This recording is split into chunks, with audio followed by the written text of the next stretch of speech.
here we are. I turned down here at the next block. Thanks, mister. I'll get off there.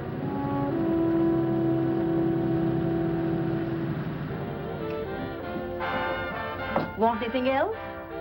No. Hey, you. Me? Yeah, you. Which way you heading? East. Too bad. I thought if you was heading north, I might be able to help you out. I'm pushing the Salt Lake, and I don't like to ride it alone at night. I'm one of those guys that got to talk or I fall asleep. Oh, sure, now, my partner, he's got Lou to keep him company, but I ain't got nobody at all. Where you coming from? West. Yeah, sure, I know, but where, L.A.? Maybe. Got a cousin out in L.A. You don't say. Yeah, he's been out. You're not much of a talker, are you? My mother taught me never to speak to strangers. Oh, a wise guy. So what? Okay, don't get sore. Just trying to be sociable, that's all. Hey, Glamorous. You change for a dime, will you?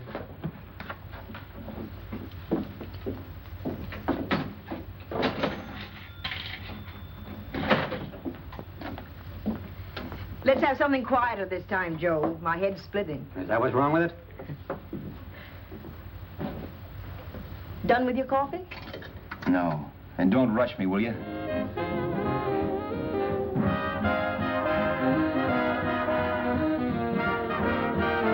Hey, turn that off. Will you turn that thing off? What's eating you now? Yeah, what's eating you? That music, it stinks. Oh, you don't like it, huh? No, turn it off. Oh, wait a minute, pal. That was my nickel, see? This is a free country, and I play whatever I wanted. Okay. Sure, and if you don't like it, you don't have to listen to it. And you can leave here anytime you want to. Okay, I'm sorry I asked. First good piece played tonight and you don't like it. Some people just ain't got any good taste.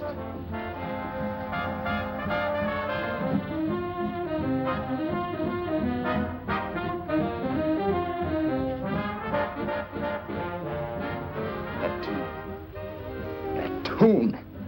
Why was there always that rotten tune? Following me around, beating in my head, never letting up.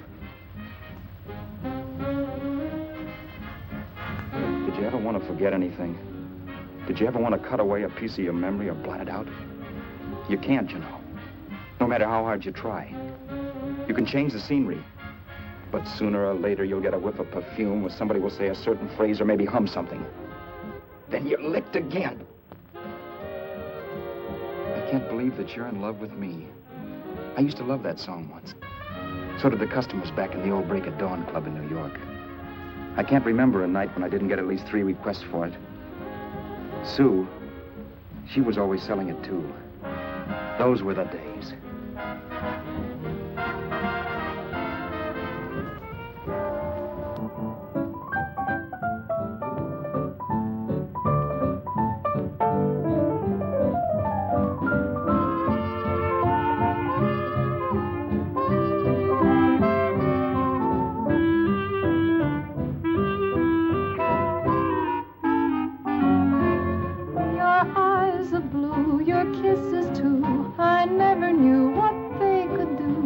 I can't believe that you're in love with me.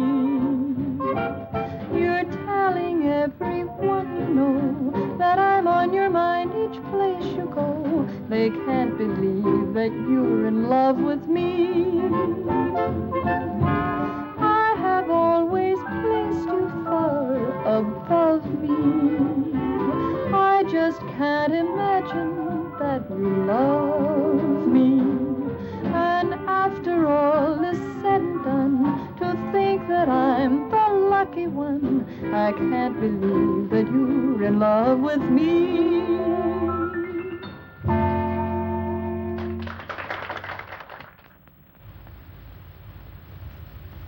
It wasn't much of a club, really. You know the kind. A joint where you could have a sandwich and a few drinks and run interference for your girl on the dance floor.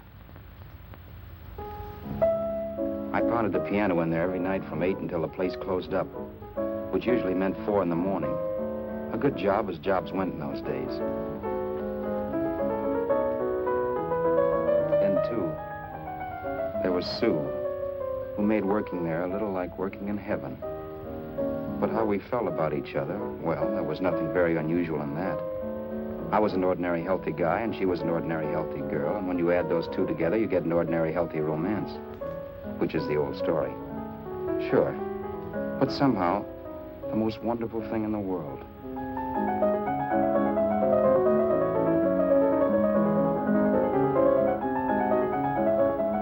All in all, I was a pretty lucky guy.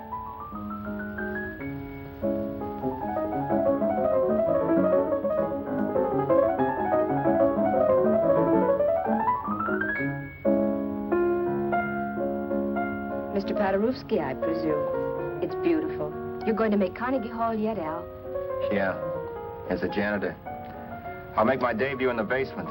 I don't blame you for being bitter, darling, but you mustn't give up hope. Why, someday... Yeah, someday. If I don't get arthritis first. In the meantime, let's blow this trap.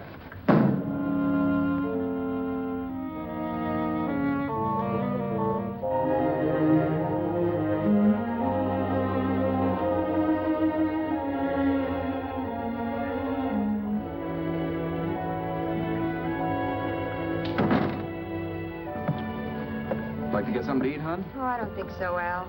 I lose my appetite working in this flea bag. Let's go home. Okay. I can't stand much more of that dump. Did you see that drunk tonight trying to paw me? No, what drunk? Does it matter what drunk? Say, what's the matter with you tonight, darling? That's the third time you started to tell me something and then stopped. We shouldn't have any secrets from each other, Sue. Next week, we're going to make with the ring and the license. You and me will be a team. Yes, that's right. In the Bush League. I don't get you. We've been struck out. It's a funny way to talk, darling. Don't you want to marry me? Al, look, I love you. You know I do, and I want to marry you. But? But not now. Only after we've made good. Sunday, I'm going away. Oh, I know you'll think it's silly. That's why I hesitated to tell you. But I'm going to California. I want to try my luck in Hollywood. That's the most stupid thing I ever heard of. Don't you know millions of people go out there every year and wind up polishing cuspidors?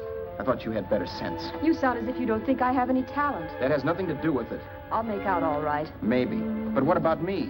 Doesn't it mean anything to you that you're busting up all our plans?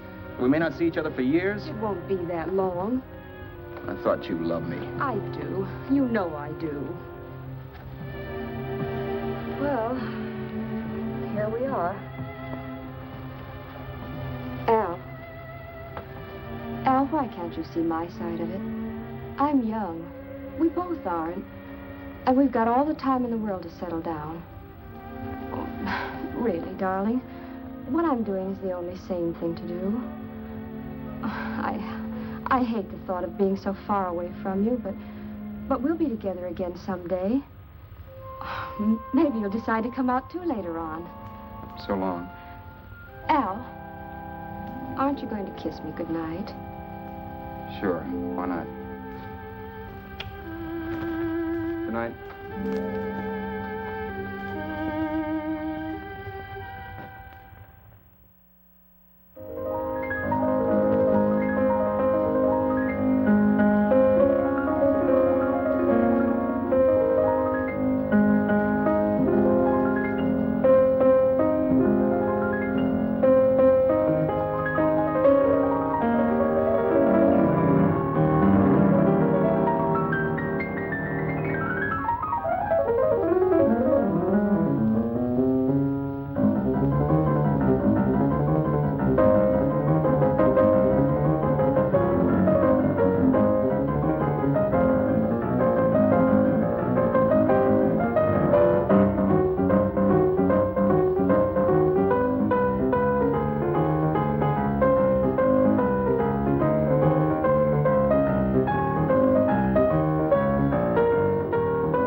Roberts. You hit the jackpot this time. $10. Thanks.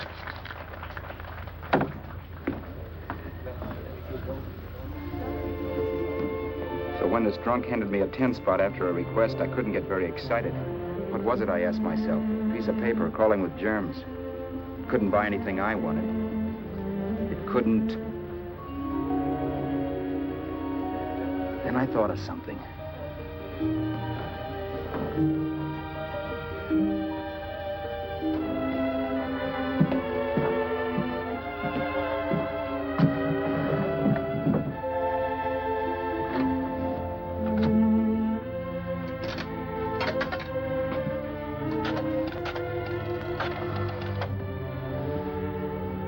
Long distance. I'd like to put a call through to Los Angeles. Miss Harvey. Sue Harvey, Harvey. The number is Crestview 65723.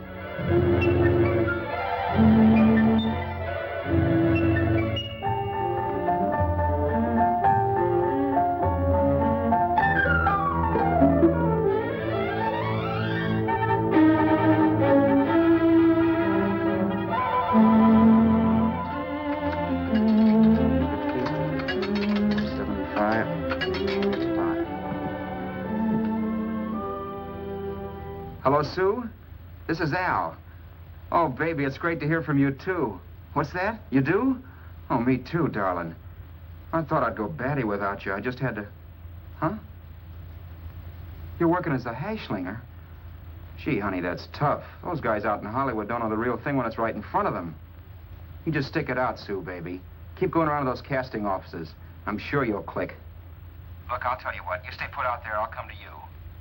No, don't try to stop me. Just expect me. Train? Who knows? Train, plane, bus, magic carpet. I'll be there if I have to crawl. If I have to travel by pogo stick. And then, let's get married right away, huh? That's the stuff. That's what I've been wanting to hear you say. Well, goodbye for now. I'll be seeing you soon. Yeah. Bye. The only way I could cross country was to thumb rides. For even after hawking everything, I only had enough money to eat. Money. You know what that is. It's the stuff you never have enough of. Little green things with George Washington's picture that men slave for, commit crimes for, die for. It's the stuff that has caused more trouble in the world than anything else we ever invented. Simply because there's too little of it. At least I had too little of it. So it was me for the thumb.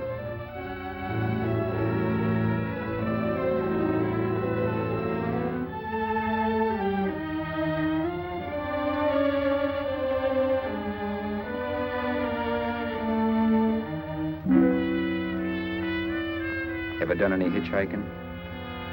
It's not much fun, believe me. Oh, yeah, I know all about how it's an education, how you get to meet a lot of people and all that.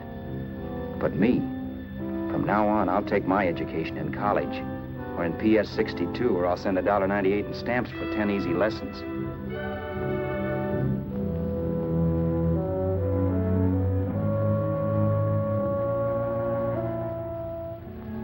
Thumbing rides may save you bus fare, but it's dangerous. You never know what's in store for you when you hear the squeal of brakes. If only I had known what I was getting into that day in Arizona. Here, throw that in the back seat. Okay, let's go. Make sure that door's closed.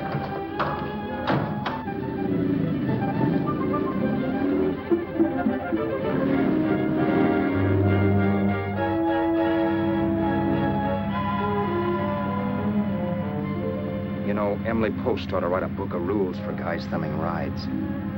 Because as it is now, you never know what's right and what's wrong. We rode along for a little while, neither one of us saying anything. I was glad of that. I never know what to say to strange people driving cars. Then, too, you can never tell if a guy wants to talk. A lot of rides have been cut short because of a big mouth. So I kept my mouth shut until he started opening up. Hand me that little box, the compartment, will you, pal? Hold the wheel, will you?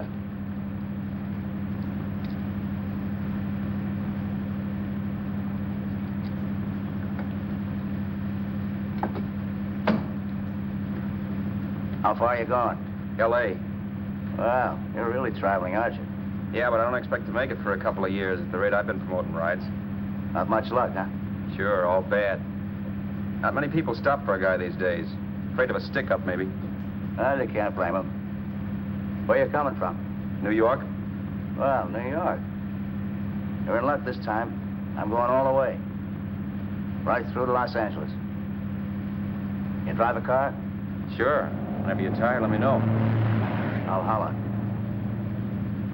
I guess at least an hour passed before I noticed those deep scratches in his right hand. They were wicked. 3 puffy red lines about 1/4 inch apart.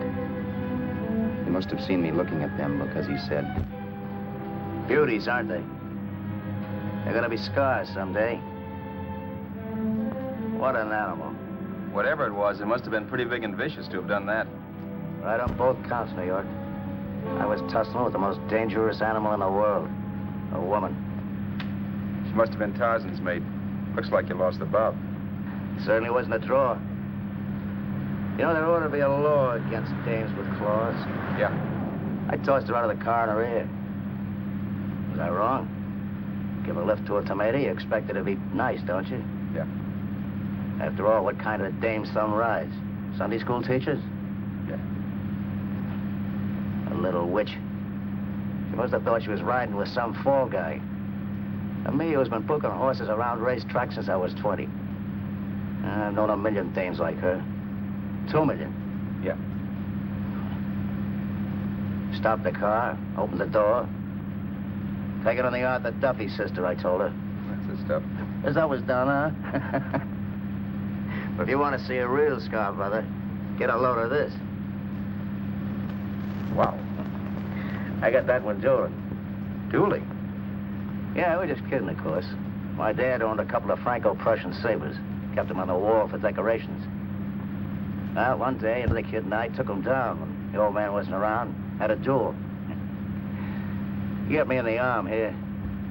Pretty mean cut. Infection set in later. Yeah, I can see that.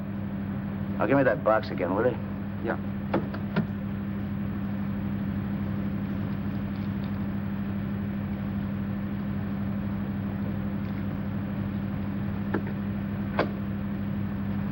Pain made me lose my head, I guess.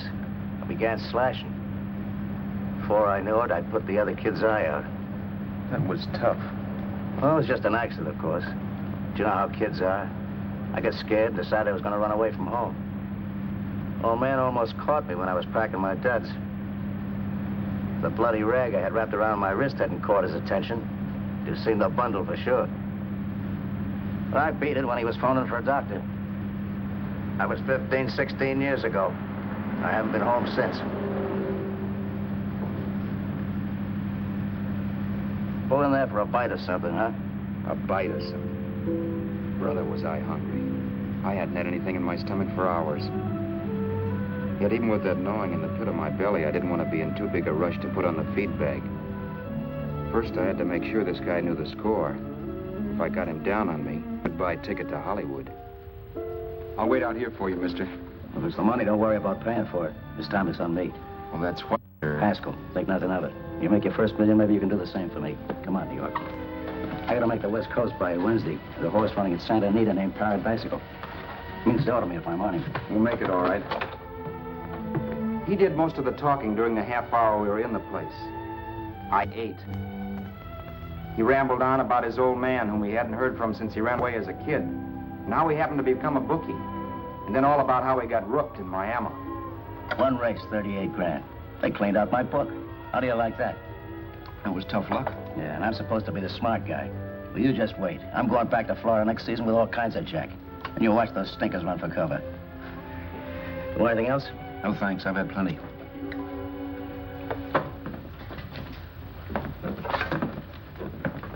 That check there, sister? Oh, just a minute. Your change, sir. Keep it, sister. Oh, thank you, sir. Call again. I'll be waiting outside for you when you finish work. Sharp check, huh?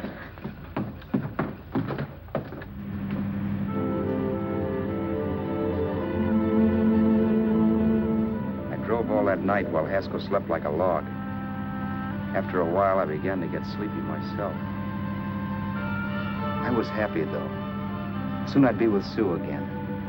The long trip was practically over, and there'd be no more hoofing it down the concrete. I began to think of the future, which couldn't have been brighter if I'd embroidered it with neon lights. It was nice to think of Sue shooting to the top. It's amazing what a full belly can do to your imagination.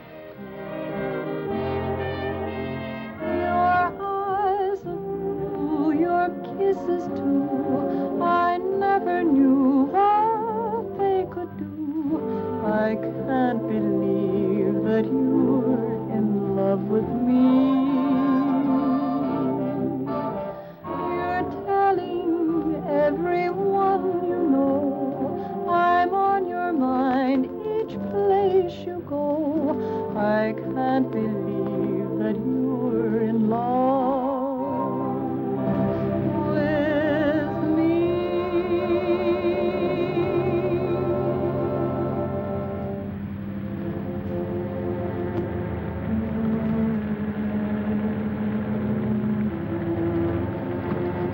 Mr. Haskell? Mr. Haskell? Mr. Haskell, wake up. It's raining. Don't you think we ought to stop and put up the top?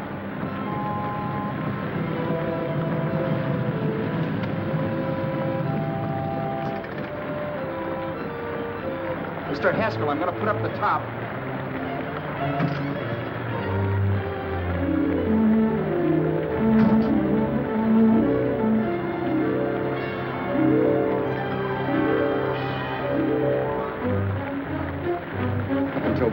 Things my way.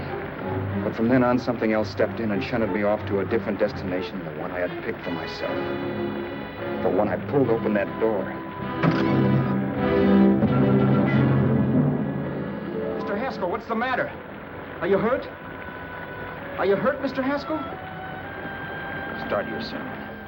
I'll listen to it. But I know what you're going to hand me even before you open your mouths.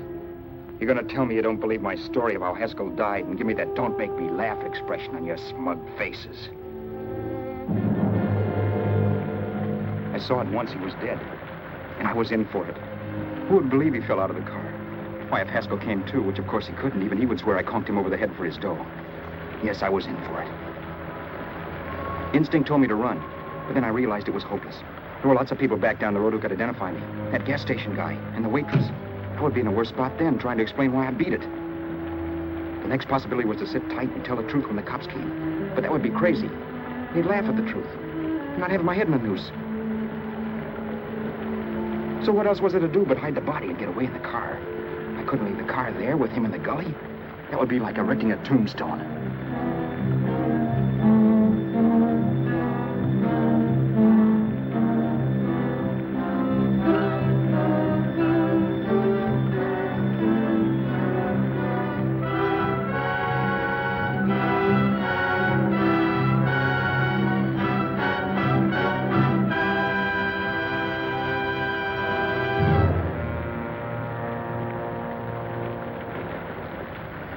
My idea was to cover him with brush, not to rob him. But then I remembered that even if I only drove the car for 100 miles or so, I would need money for gas. Besides, it was stupid of me to leave all that money on a dead man. Not only that, I'd have to take his driver's license in case I was stopped for something. I didn't like to think about it, but by that time I'd done just what the police would say I did, even if I didn't. My clothes. The owner of such an expensive car would never be wearing them. Some cop might pull me in on suspicion.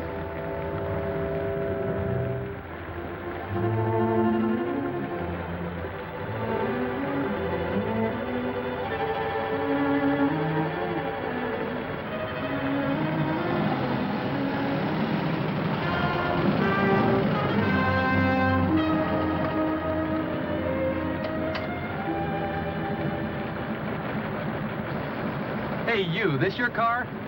Don't you know better than to leave a car with the wheels halfway in the middle of the road? That's the way accidents happen. I'm sorry, officer. I was just putting up my top. I didn't think. Well, the next time, think. I'll let you go now, but watch your step in the future. I know that's a lonely stretch, but cars come by here once in a while, and we have plenty of crack-ups. Thanks, officer.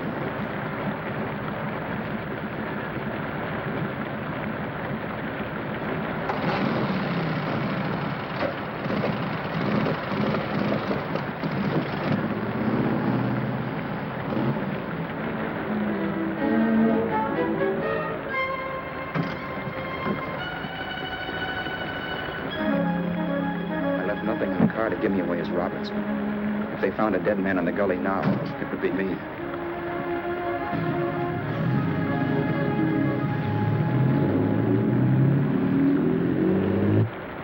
As I drove off, it was still raining, and the drops streaked down the windshield like tears. I kept imagining I was being followed and that I could hear sirens back in the distance. Just how long it took me to cover the 60-odd miles to the California state line, I don't know. I lost all track of time. But the rain had stopped and the sun was up when I pulled up to the inspection station. Hello? Carrying any fruits or vegetables? No. Any livestock or poultry? No. I'd see your registration and driver's license, please. Anything in the baggage compartment? Just baggage. Charles Haskell, Jr., age 30, brown eyes, dark hair. Identifying marks, none. Are you Charles Haskell, Jr.? Yes. Well, remember, if you're employed and you stay over 30 days, you take out California plates. All right, officer, but I'll only be in the state a short while. Right, you can go now.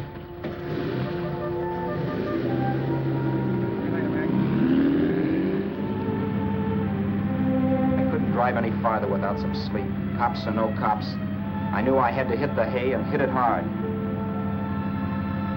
I was dead tired.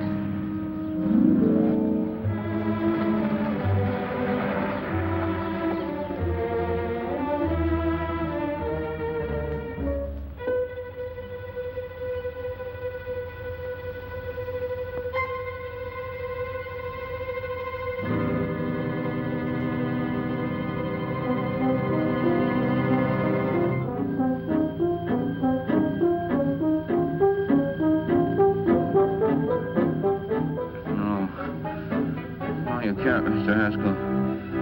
No.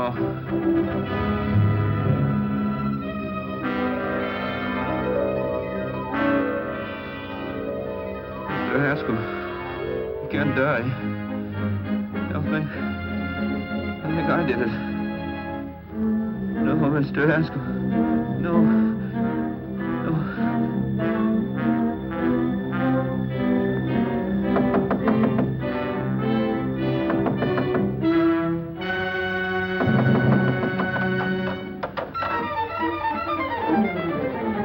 Who's there? It's the maid. Can I come in and clean? Later. In a half hour. All right, sir.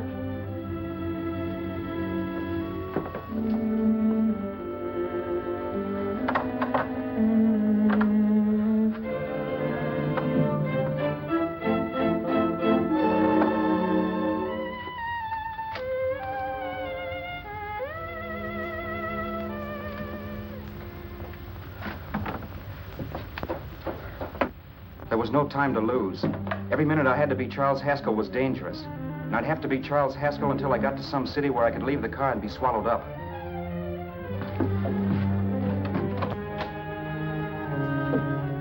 That meant driving the car as far as San Bernardino, maybe even to Los Angeles. In a little town, I might be noticed, but in a city, I should be safe enough. Then, after I ditched the car, I could go on to Sue. But those 5 minutes at the state line made me realize it might be a good idea to find out a little bit about Mr. Haskell. Then if anybody asked me questions, I could give the right answers. The first thing I found out was that I had $768. This was a lot of jack, but believe me, it was the kind of money I'd rather not have.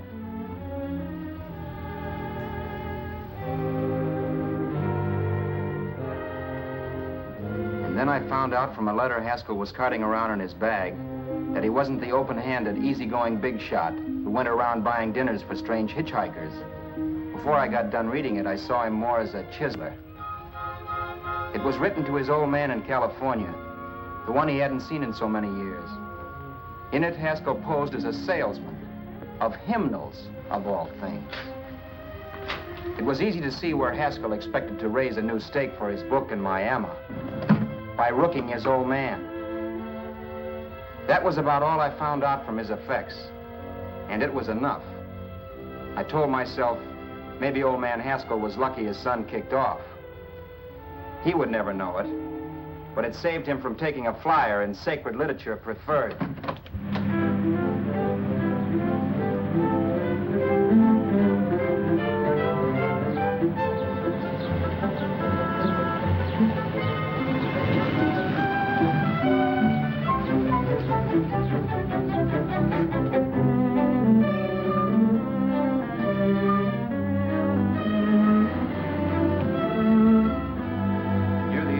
Desert Center, I pulled up for water. There was a woman.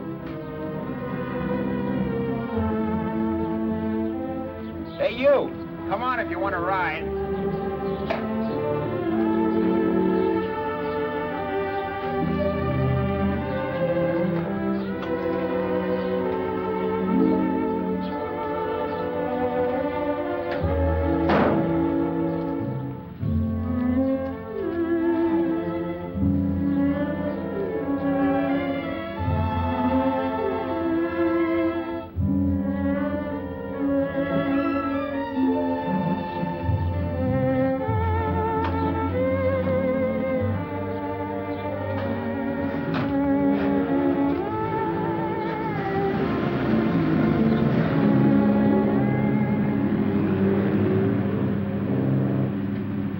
How far are you going?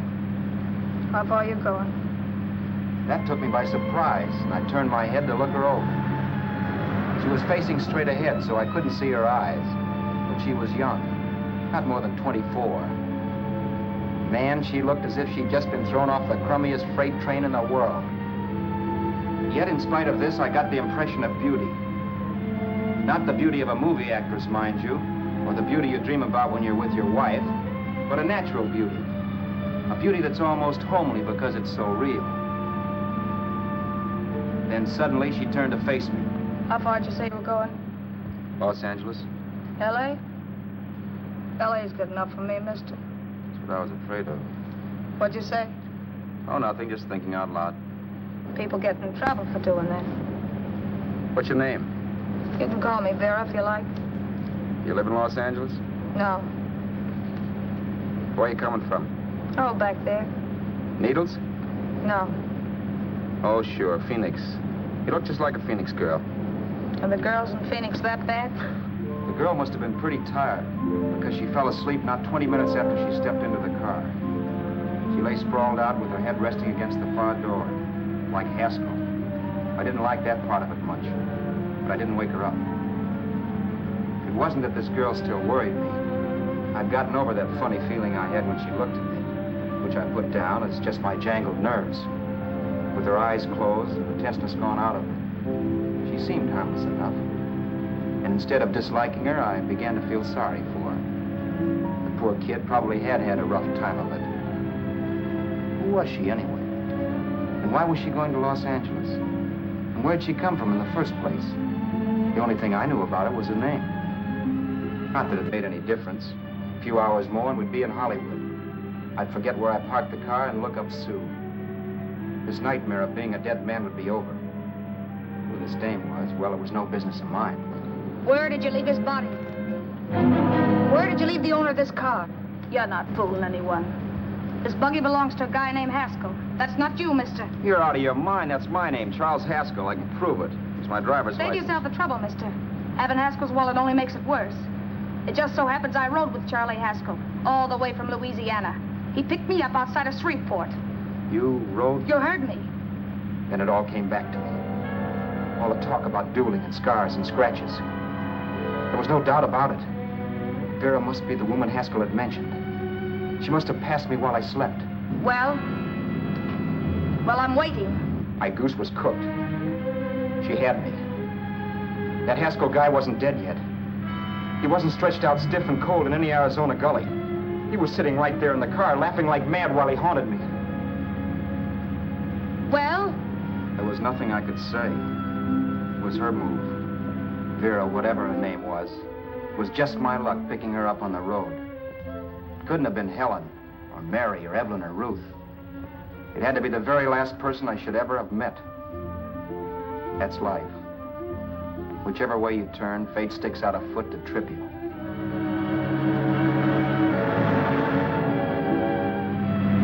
I told her everything everything, but she didn't believe my story. I should have saved my breath. That's the greatest cock and bull story I ever heard. So he fell out of his car. Say, who do you think you're talking to, a hick? Listen, mister, I've been around, and I know a wrong guy when I see one. What'd you do, kiss him with a wrench? Now, wait a minute. What I told you was true. You see, that's why I had to do it. You think I killed him? Well, the cops would have thought so, too. Yeah, well, maybe they still think so. What makes you so sure I'll shut up about this? Vera, I'm innocent. Give me a break, will you? It won't do me any good having you pinched. The cops are no friends of mine. Now, if there was a reward, but there isn't. Thanks. Don't thank me yet. I'm not through with you by a long shot. Let's see that roll.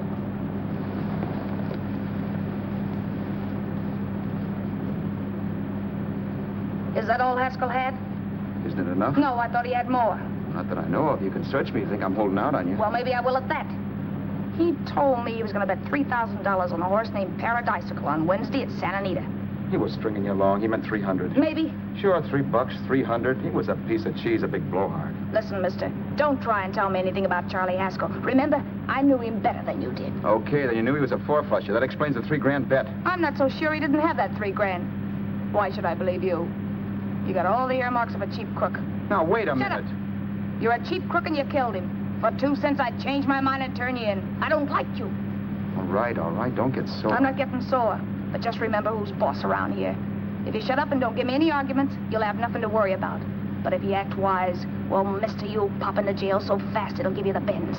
I'm not arguing. Well, see that you don't. You know, as crooked as you look, I'd hate to see a fella as young as you wind up sniffing that perfume that Arizona hands out free to murderers. I'm not a murderer. Of course you're not. Haskell knocked his own head off. He fell, that's how it happened, just like I told you. Sure, and then he made you a present of his belongings. I explained why I had to do that. Doesn't make a difference one way or another. I'm not a mourner. I liked Haskell even less than I like you. Yeah, I saw what you did to him. What do you mean? Well, scratches on his wrist. Sure, I scratched him. I'll say you did. So your idea was to drive the car a little way, maybe into San Bernardino, and then leave it. You weren't going to sell it? Sell it? You think I'm crazy? Somebody else's car? See, all I want to do is leave it somewhere and forget I ever saw it. Not only don't you have any scruples, you don't have any brains. I don't get you. Maybe it's a good thing you met me. You'd have got yourself caught, sure. Why, you dope. Don't you know a deserted automobile always rates an investigation? Huh? Look, the cops find a car. Then they get curious. They wonder where the owner is. So, all right, they don't trace Haskell. They trace you. I never thought of that. The only safe way to get rid of the car is to sell it to a dealer. Get it registered under a new name. Say, stop at the next store. I want to get a bottle and do some shopping before we hit L.A. Okay. As soon as we find a place, I'll drop you off and pick you up later. Nothing doing. You're coming in, too. From now on, you and I are like the Siamese twins. Have it your way. If I don't get the point. The point is, I don't want you to get lost. I'm not going to beat it if that's what you're afraid of. I'll say you're not. Well, I'm going to see that you sell this car so you don't get caught. Thanks. Of course, your interest wouldn't be financial, would it? You would want a small percentage of the profits. Well, now that you insist, how can I refuse? 100% will do. Fine. I'm relieved. I thought for a moment you were going to take it all. I don't want to be a hog. A few hours later, we were in Hollywood. I was recognizing places Sue had written about. It struck me that far from being at the end of the trip, there was a greater distance between Sue and me than when I started out. Vera wasn't kidding with that Siamese twins crack. She rented a little apartment as Mrs. Charles Haskell. When I objected to this, she explained that it was on account of the car. A dealer might think something was funny if he called and found we were using different names.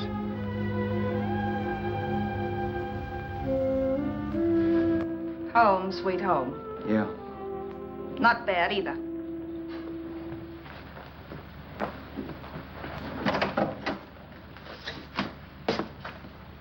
In case there's any doubt in your mind, I'll take the bedroom. Yeah. Sure is stuffy in here.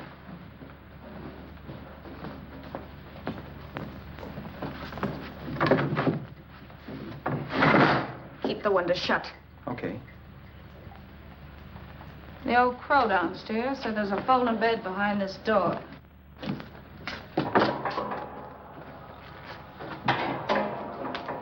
You know how to work it? I invented it. Some joint. One can't have everything.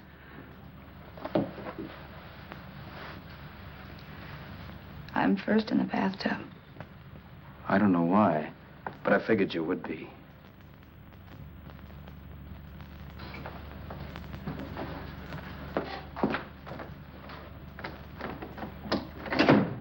Boy, oh boy. It sure feels good to be clean again. I must be 10 pounds lighter. You must be. Well, hitching rides isn't exactly the way you keep your schoolgirl complexion. I wish that guy with the sacks would give up. Gets on my nerves. Forget it. Have a drink. Aren't you afraid I might take you up on it? If I didn't want to give you a drink, I wouldn't have offered it. Why be a sorehead, Roberts? You got yourself into this thing. You should be grateful I'm not turning you in. Why, if I wasn't regular, you'd be in the pen this minute, being photographed, fingerprinted, and being pushed around by the cops. So cheer up. Get rid of that long puss. Or is your conscience bothering you?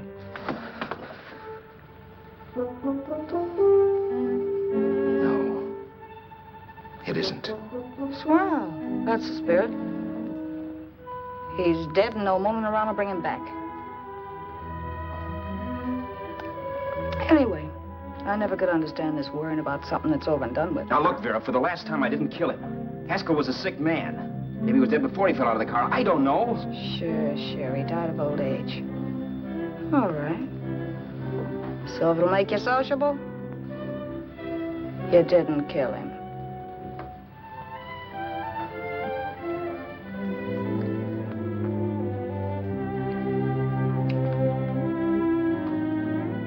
Thanks.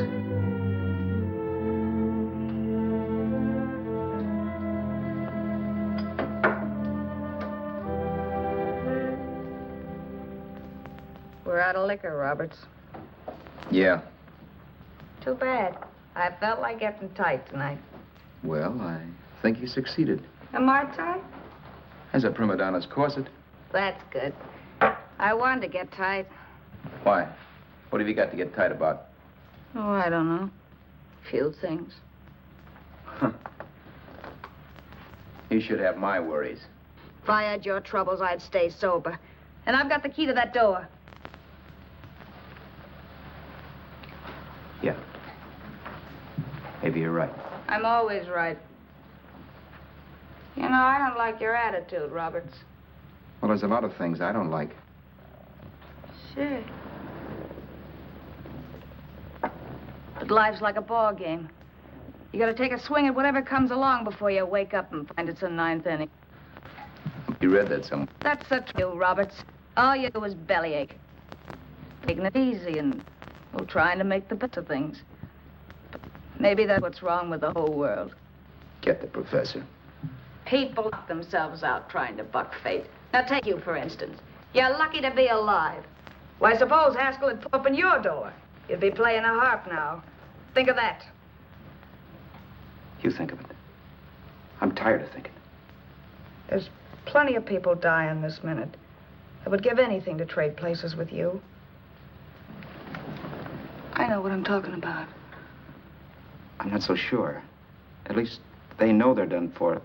They don't have to sweat blood wondering if they are. Your philosophy stinks, pal. We all know we're going to kick off someday. It's only a question of when. But what got us on this subject anyway? We'll be discussing politics next. Yeah. Where'd you hide the butts? On the table, sucker.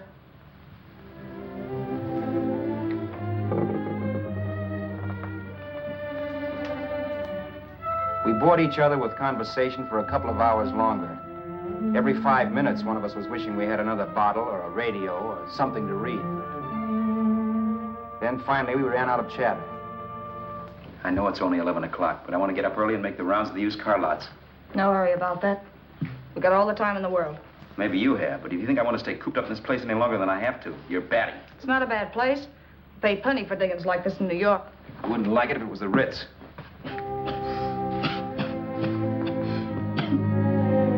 rotten liquor. You got a mean cough. Ought to do something about it. I'll be all right. That's what Camille said. Who? Nobody you know. Wasn't that the dame that died of consumption? Yeah. Wouldn't it be a break for you if I did kick off? You'd be free with all Haskell's dough and car. I don't want to see anybody die. Not even me. Especially not you. One person died of me. If you did, well, that's all I need. You don't like me, do you, Roberts? Like you? I love you. My favorite sport is being kept prisoner. After we sell the car, you can go to blazes for all I care. But not until then.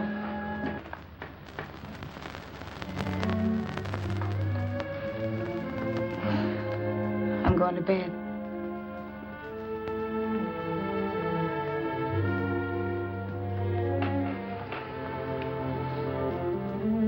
Good night, Roberts. Don't try and sneak away during the night. All the doors are locked. Anyway, if I find you gone in the morning, I'll notify the police. They'll pick you up. Don't worry, I know when I'm in a spot. Well, good night. I hope that portable rack isn't too uncomfortable for you. Don't lose any sleep over it, will you, Vera?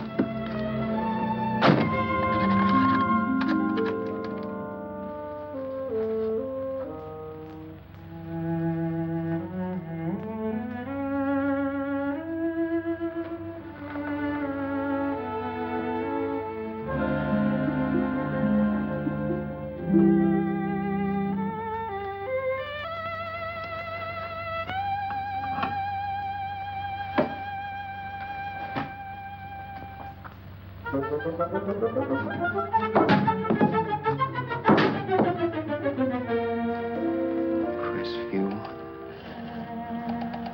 6, 5, 7, 2, 3. Hello? Hello? Hello? Hello?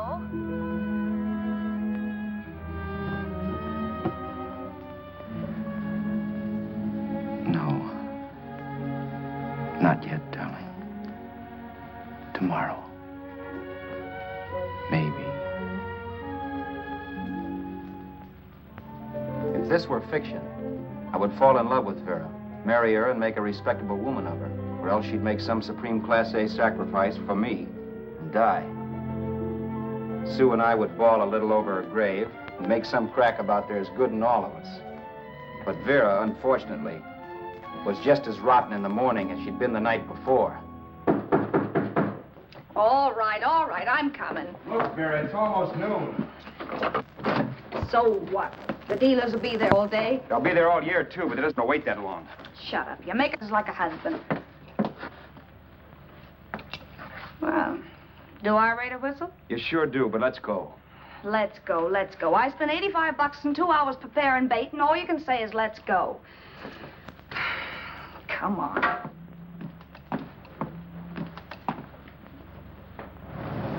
We passed a few used car lots last night down this way. What do you think we can get for this heap? I don't know. Plenty. Just let me handle everything.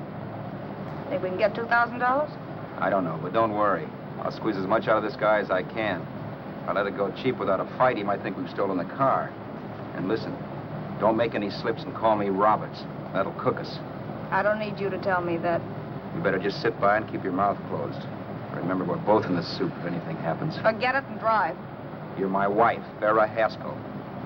Look, after the deal's closed, let's go back to that place on Hollywood Boulevard where I saw the fur jacket. I want to buy it. After the deal's closed, I'm saying goodbye to you. That's right, I forgot. I guess I'm getting kind of used to you.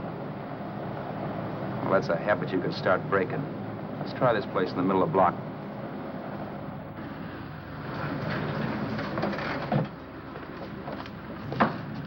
Good afternoon. What can I do for you? We're interested in selling a car. If the price is right. Well, if it's in good mechanical condition, it should blue book for about $1,600. Tony, take a look at this motor.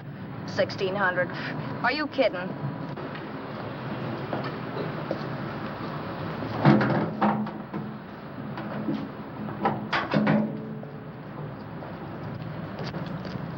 Well, maybe $18.50.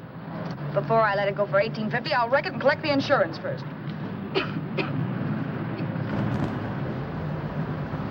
Lady, this motor's seen a lot of driving.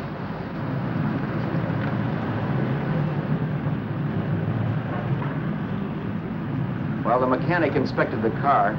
We haggled. At last, when we were all worn out, we hit a compromise. His price. Okay, it's a deal. All right, come in, we'll sign the papers. I have the ownership papers right here with me. Look, Vera, in the meantime, will you clean a dash compartment? There may be some stuff in it. All right, darling. $1,850. That dirty crook.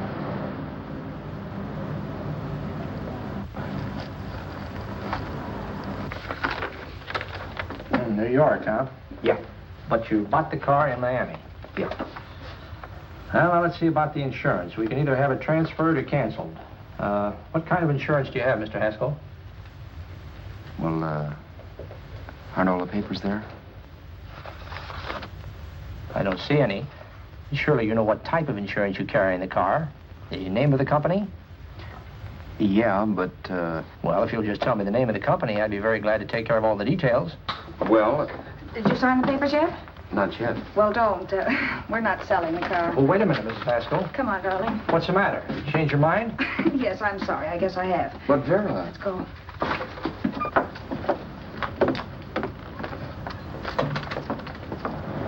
You got me out of a tight spot, Vera. But I still don't understand all this. You will in a minute. I almost threw away a gold mine. $18.50 isn't to be sneezed at. The car doesn't book for as much as I thought. We're not selling the car. You want to keep it. Now, wait a minute, Vera. You said yourself I wouldn't be safe until the car was in someone else's name. I'd like to be free of this mess when I go. That's just it, Roberts. You're not going. There's a drive-in at the next corner. Pull in there and we'll get a bite to eat. And I'll explain.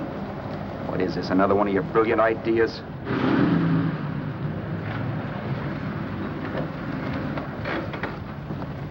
Oh, I take your order? Make mine a ham sandwich and coffee. And for you, sir? Oh, I don't care. The same. Thank you.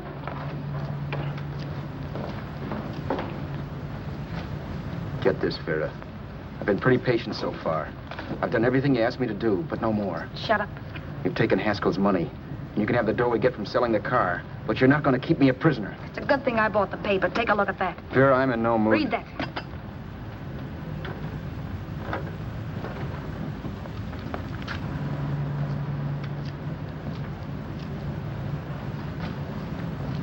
No.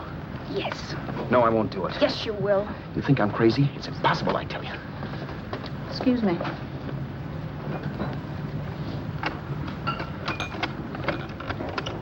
Blow the horn when you're through. No one could possibly get away with an act like that. It'd be wise to me in a minute. Don't be yellow. You look enough like him. The same coloring and the same build. See how his clothes fit you? No kidding, you almost had me fooled for a while. Oh, grow up, Vera. Don't you think a father knows his own son? And there must be other relatives. The father won't have to know you. We'll wait till he gives up the ghost. He's an old geezer and he won't pull through. And as far as other relatives are concerned, they haven't seen you in 15 or 20 years. Eat. I'm not hungry. And I won't do it. It's not as tough as it sounds.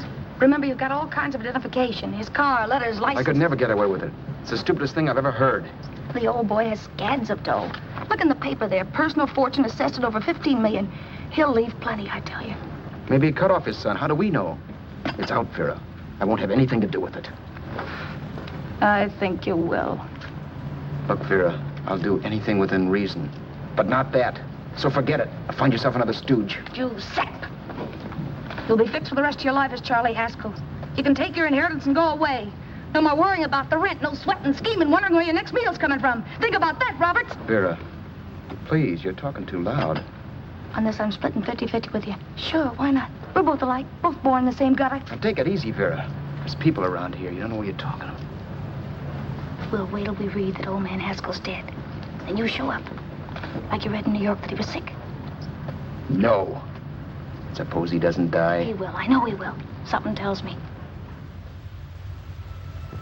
But as much as I insisted I would have no part of her scheme, Vera was taking it for granted I would. Neither of us had our mind on the cards as we played that night. I knew we were just trying to kill time between newspaper editions. This was a death watch for Vera. Maybe it was for me, too. Don't you realize if I'm caught, they'll want to know where I got the car and stuff, and they'll have me on a murder charge. If you're smart, you won't get caught. I knock for 7. And if I'm caught, don't you realize you'll be out, too? 18 points. That gives me 30. How will I be out? You'll be out $1,850 we would have gotten on the car. Really, Vera, you'd be an awful chump if you threw away all that dough on a dizzy long shot. Let me sell the bus tomorrow. With the money it'll bring and what you've already got, a clever kid like you can run it up in no time. Then we'd both be in the clear. I'll be in the clear anyway. Maybe. But if I got caught, I'd get good and sore at you, you know. You mean you'd squeal? Well, no, not squeal exactly. Never mind what you meant. Even if you did tell the cops I was in on it with you, what could they do to me? They might give me the same medicine they gave you. Yeah. A rope. But I'm on my way now. All you'll be doing will be rushing it. All right. But think of the $1,850 you'd lose. You'd kick yourself along the block if I let it get away from you. I'll take the chance. Want another drink? You're being a goon. That's the way people wind up behind the 8 ball. Once they get a few dollars, they become greedy and want more. My. Caesar. Who? You know that Roman general? He got his for being greedy. He wasn't satisfied, so the final wind-up was he took the count. A couple of days ago, you didn't have a dime. Why, you were so broke you couldn't pay cash for a postage stamp. Now you've got almost $700 with $1,850 in the offing. Take my advice. Don't try for more. I'm tired of this game. Let's have some blackjack. Play solitaire. Okay, I will if that's the way you feel about it. That's the way I feel about it. Getting sore and throwing things won't help much, Roberts. I'm really doing you a favor. I help you out of a jam by keeping my mouth shut. I show you how to make some soft money. And what thanks do I get? Thanks. Sure. Or would you rather call the cops and told him you killed a man and stole his money? I didn't kill anybody. Yes, you did. No, I didn't. You know I didn't. All right, then. Suppose I call the cops. If you're innocent, what do you got to be scared of? Okay. Call them, you mutt. Go ahead and call them, see if I care. At least they'll give me a square deal. You want me to call them? You heard me. But I'm warning you. If I'm pinched, I'll swear you were in on it. I'll say that you helped me. If I fry, I'll get even with you. You wouldn't dare. You're chicken. Yeah? Then try it and see. Call them. Yeah. Okay, I will.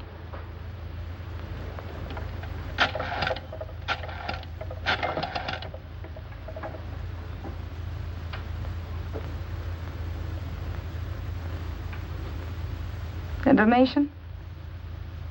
I want the number of the Hollywood police station. Okay, I got it. Thanks. Wait a minute, Vera. You wouldn't do that. Well, wouldn't do that, and I'll show you if I would. Take it easy now. Let's talk this over. This was early in the evening, and the conversation, while hectic, was at least pitched low. But as the minutes passed, and more obstacles to her plan popped into my head, the air got blue.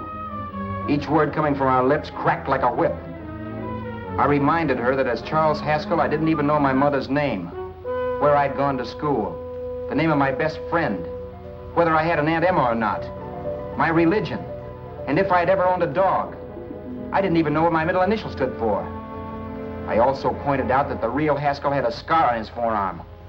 His people never saw that scar. He told me he ran away right after putting out the kid's eye. Yeah, but his father knew he was cut. It'd have to be some kind of a mark. So what? The old man's dead, or will be. I hope by tomorrow morning's papers. Anyway, you could cut yourself a little, couldn't you? Boy, for that kind of dough, I'd let you cut my leg off. You're drunk and you're crazy mad, Vera. Turn me in if you want to, but I won't get mixed up in this. Besides, how do we know Haskell was such a phony? Maybe it wasn't the man's son at all. Maybe he just dreamed it up. Well, dreaming or not, you won't be dreaming when the law taps you on the shoulder. There's a cute little gas chamber waiting for you, Roberts. And I hear extradition to Arizona's a cinch. Where's that phone? Vera! Leave me alone. Vera! Here. I want a phone. Call police. I hate you yellow stinker. You leave me alone. I'll let you alone when you promise to leave the phone where it is. You're drunk. You don't know what you're doing. You're hurting me. Will you promise? All right.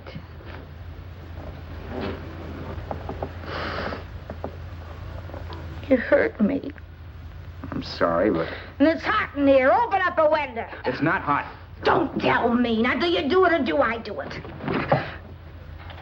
You're no gentleman, see? Yeah.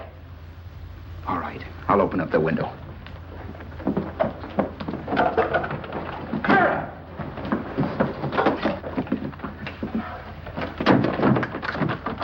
the door. Please open the door. Vera, open the door. Don't use the phone. Listen to me. I don't like you, Roberts. You're no gentleman, see? You hurt my hand, and I'm going to get even with you. If you don't open the door, I'm going to kick it down, Vera. Vera, don't call the cops. Listen to me. I'll do anything you say. Vera, let me in. I'll break the phone.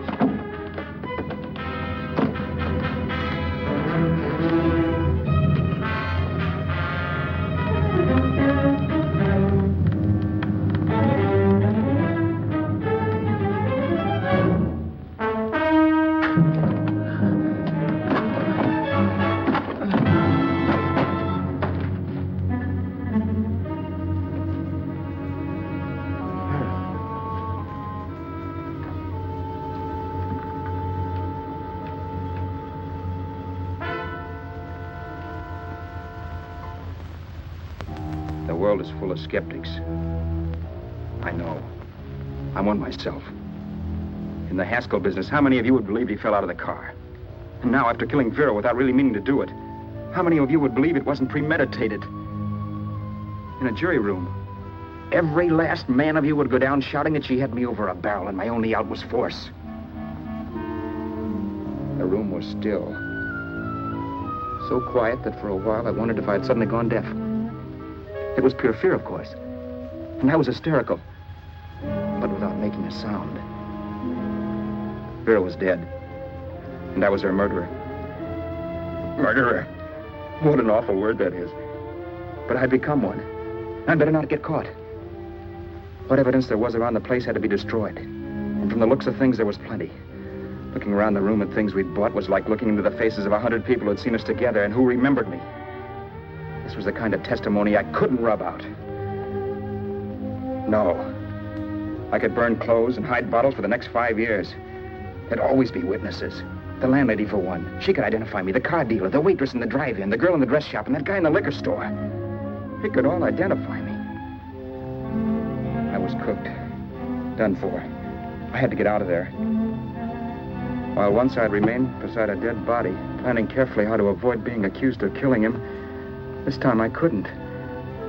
This time I was guilty. I knew it. Felt it. I was like a guy suffering from shock. Things were whirling around in my head. I couldn't make myself think right. All I could think of was the guy with the saxophone and what he was playing. It wasn't a love song anymore. It was a dirge.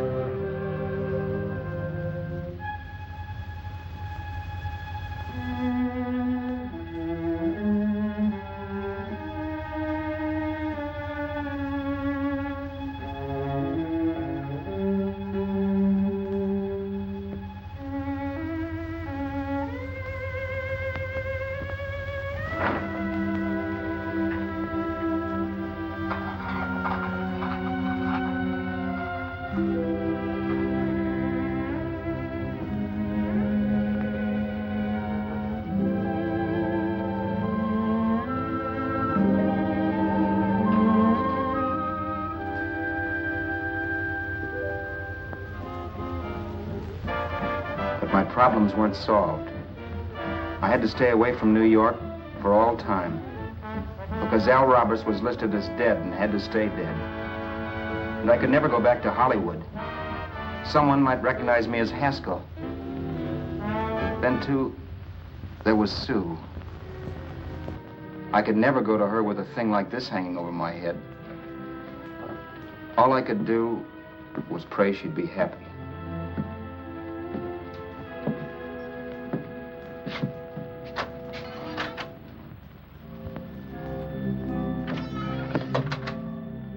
I was in Bakersfield before I read that Vera's body was discovered, and that the police were looking for Haskell in connection with his wife's murder.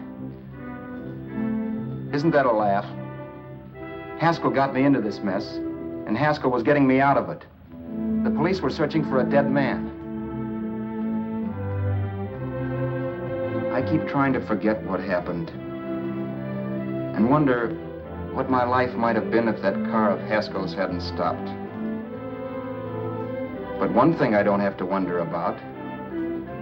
I know. Someday a car will stop to pick me up that I never thumbed.